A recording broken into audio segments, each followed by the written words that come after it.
I held my foot on the brake and the steering wheel, and I looked over and I looked around, and I'm just in shock, not knowing what's going on.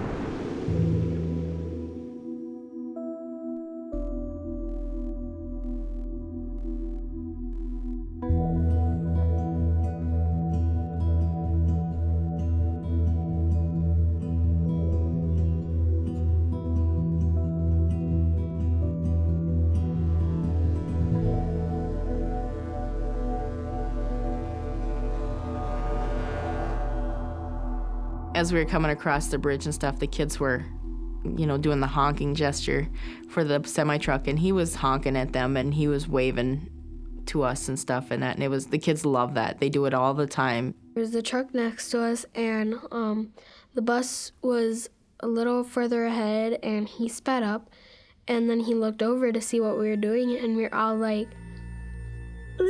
and everybody was yelling, honk, honk. The next thing you know, the bridge started swaying. It was almost like it was a suspension bridge. And it started swaying back and forth, and all of a sudden it was just loud rumbling like, something was falling.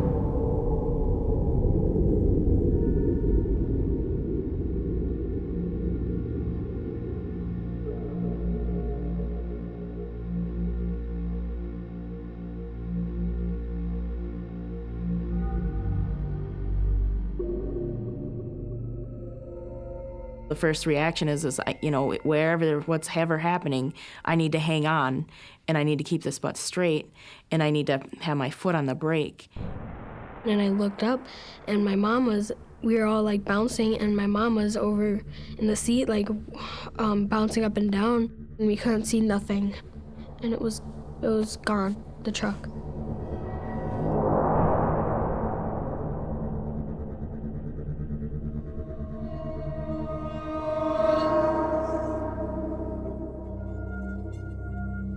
I remember hearing someone scream, the bridge is falling. It was a lot like a roller coaster.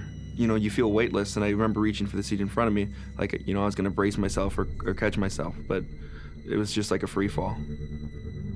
My main concern was wherever we were gonna land, we weren't gonna tip over, hopefully, and we were gonna land straight, and I was gonna have my foot on the brake so we didn't roll anywhere or on top of anything.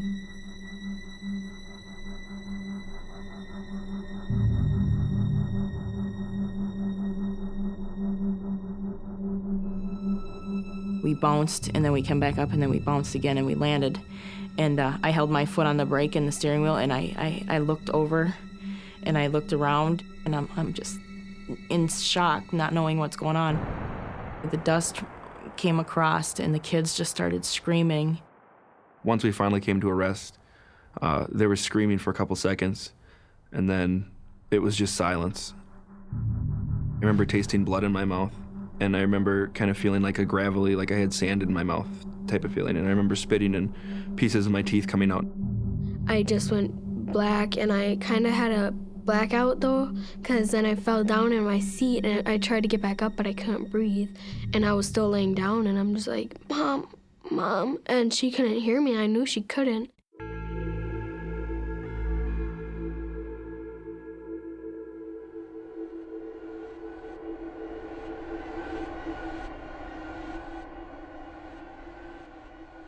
I held my foot on the brake and the steering wheel, and I looked over, and I looked around, because there was a big dust cloud in the beginning when it first landed, and I looked down, and I seen Julie in the doorway.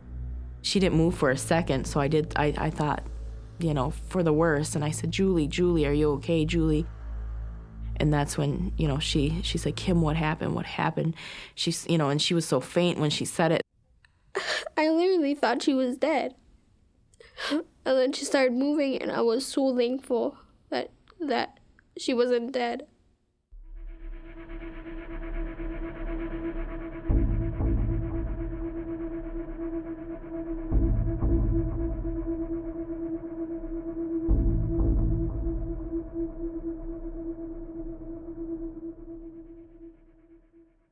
Jeremy, one of the other youth workers, got up and opened the back door, and we started getting all the kids out. I was in the very front of the bus, so all the kids were getting out in front of me. They all got out, one by one. We were at the incline, so then I figured we'd probably roll backwards.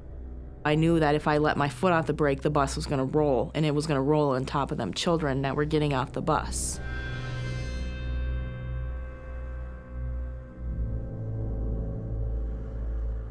My kids were crying. They're like, "Mom, are you okay? What happened? What happened? Mom, are you okay?" They weren't gonna leave. They wanted to stay with me, and they kept telling me, "Mom, we wanna stay with you. We wanna stay with you." She told us we have to get off the bus, and I said, no, I can't. So I had to turn around and told them, I said, "You need to get your bus off this bus now."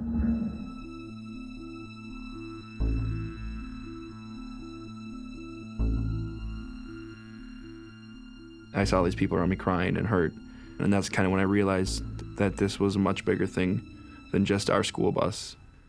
It was a really, really overwhelming kind of sense of loss and despair, I guess. I remember seeing Kim's daughter crying, and I asked her why she was crying. I started crying, and then Jimmy came up, and I'm just like, Jimmy, my mom's on the bus. Someone has to go get her.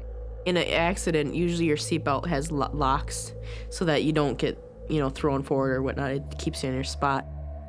It locked so tight that it was like against me so tight that I couldn't move forward or move my body at all. And I kept trying to release it, and it wouldn't release.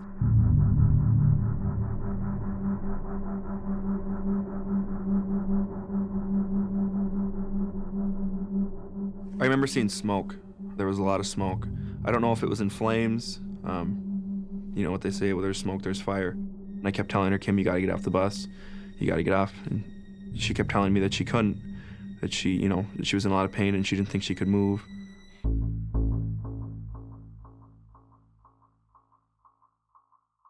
And I couldn't move. My seatbelt had me locked back into my seat tight. And then the bus shifted. When the bus shifted, it kind of gave a little slack, and then I hit my seatbelt again, and it released. So then I was able to get up, and I used Jimmy's back like this. I had my arms like this on his back, and I leaned on him. And I grabbed on and just kind of gave her support. I didn't carry her so much as it was give her the support she needed to be able to stand on her own and help her down the aisle. He came out with my mom, and I was happy that he did that, and I'm really thankful that he went on the bus and he got my mom off, because I wouldn't have a mom. You could hear the helicopters and the ambulances and the fire trucks. You could hear all the sirens going off and that, and people just kind of frantically running everywhere. Well, then the next thing you know, I look up and the semi-truck is engulfed in smoke and flames. And I said, "There's the guy's in the truck still. The guy is in the semi-truck still. You got to get him out." I completely bawled then, too, because I knew he was in the truck, and he was not going to make it out.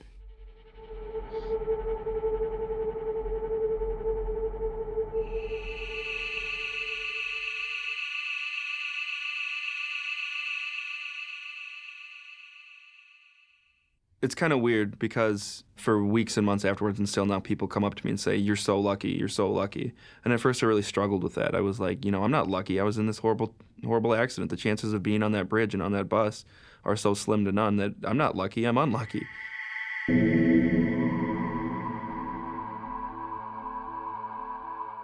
There's so many things that could have gone wrong that didn't. We fell in the best place we could have fallen, as far as I'm concerned. If we had been 10 feet forward, we would have ended up like that semi. I survived because of chance. I survived because Kim was able to keep the bus where she kept it.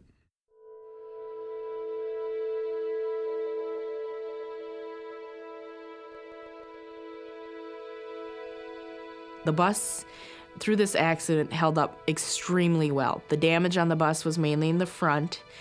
All the seats stayed intact. All the kids weren't hurt. They're extremely safe, and I would never have a doubt in my mind putting my kids on the school bus, ever.